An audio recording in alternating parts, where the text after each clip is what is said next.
How to fix GCash app error OT50.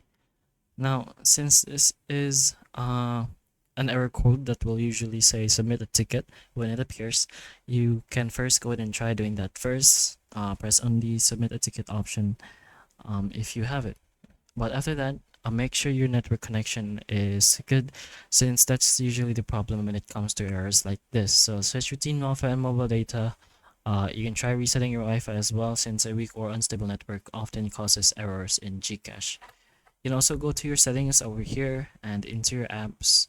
Just search for GCache inside your apps, like so. And once you have found GCache, just go ahead and turn off or clear the cache in the clear data option, which is found in the bottom right corner. After that, you can try reinstalling the app if the above steps doesn't work.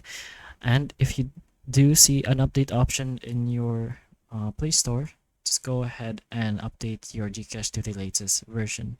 But if not, that means you're at the latest version, so that's pretty much not a problem you have to let yourself involved with. But the last option you have, and if is ongoing on your device, make sure your developer options is off. So you can find this in your additional settings over here.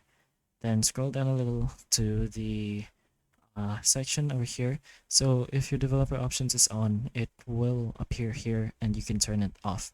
So we turned it on just to show us how to turn it off.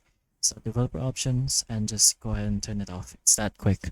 But those are pretty much the options you have to potentially fix this OT50 or so. Hopefully the information of this video can help you, and if it can, please like and subscribe for more videos like this, and that's all.